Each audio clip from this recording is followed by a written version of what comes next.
Bonjour. Cours de sciences de la vie et de la terre pour la classe de V7. Chapitre 2. Les besoins nutritifs des végétaux.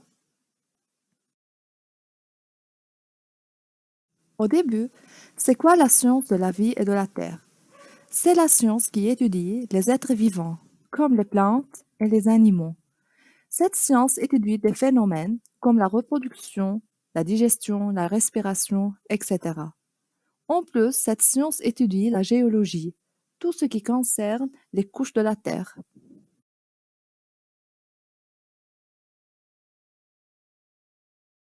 Apprendre les verbes d'action à utiliser dans ce vidéo.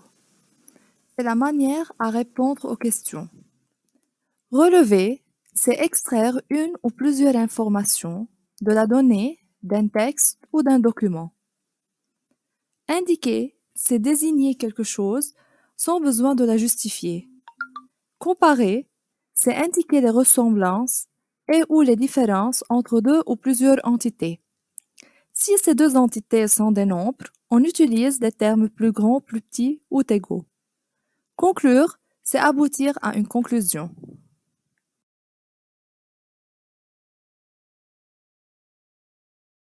L'importance de l'eau, du dioxyde de carbone et de la lumière.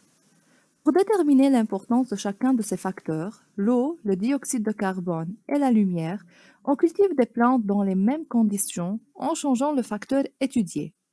Les conditions sont le terreau, c'est-à-dire les propriétés de la terre, l'eau, un milieu aéré, c'est-à-dire la présence de dioxyde de carbone, et la lumière. Besoins nutritifs des végétaux chlorophylliens. Expérience 1. Pour déterminer l'importance de l'eau pour la croissance des plantes chlorophylliennes, on cultive des plants de blé dans les mêmes conditions. Les plants A sont arrosés régulièrement, alors que les plants B sont privés d'eau pour quelques jours. Le document 1 représente la croissance des plants à la fin de cette expérience. Indiquez le but de cette expérience. Le but de cette expérience est de déterminer l'importance de l'eau pour la croissance des plantes chlorophylliennes. En se référant au document 1, comparez la croissance des plants A et B à la fin de l'expérience.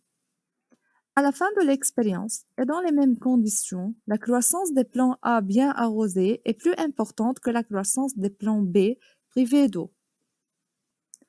Que peut-on conclure concernant l'importance de l'eau pour la croissance des plantes chlorophylliennes?